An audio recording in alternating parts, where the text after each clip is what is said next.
Big boss Marathi season 6 latest voting trends कोणाचं eviction होऊ शकतं आणि कोण असू शकतं डेंजर झोनमध्ये, या सर्व प्रश्नांची उत्तरं मी तुम्हाला आत्ताच इथेच देणार. तुम्ही जर चॅनल पहिल्यांदा आला असाल प्लीज प्लीज प्लीज सबस्क्राईब करा.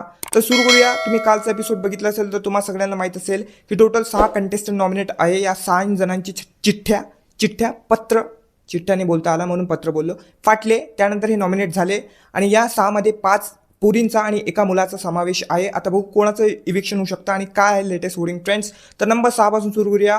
नंबर 6 वर आहे रेवा, त्यानंतर नंबर 5 वर आहे संकेत.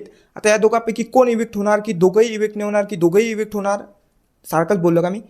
जे पण आहे तुम्हाला काय वाटते कमेंट करून नक्की सांगा. त्यानंतर नंबर 4 वर दीपाली सय्यद आहे, नंबर 3 वर प्राजक्ता शुक्रे आहे, नंबर 2 वर अनुश्री माने आहे, नंबर 1 वर तन्वी कोलते आहे. आता या सगळ्यांचा ना वोट डिफरन्स खूप जास्त कमी आहे. 1 2 3 4 या चौघांना तर सारखेच वोट आहे बहुतेक, आसपास ये, ज़्यादा दूर नाही आहे. तर बघूया कोणाचं इविक्शन होऊ शकतं. थोडं डिफिकल्ट आहे यावेळेस सांगणं की कोण इविक्ट होऊ शकतं, तरी आपण बसलोय नाही तर काही ना काही तर सांगन तुम्हाला. 2 जण सांगून देतो तुम्हाला जे डेंजर झोनमध्ये असू शकतं.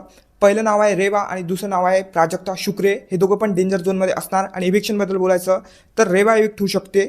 आज वार आहे, बुधवार आहे, गुरुवार आहे, मला माहीत नाही. शुक्रवारपर्यंत वोटिंग लाईन उघडं राहते 12 वाजेपर्यंत. तुम्ही जा, तुमच्या फेवरेट कंटेस्टंटला वोट करा.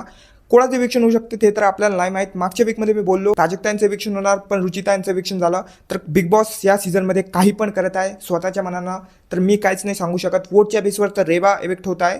बघू आता कोणाचं इविक्शन होऊ शकतात. तुम्ही काय म्हणता कमेंट करून नक्की सांगा. Take care, bye bye.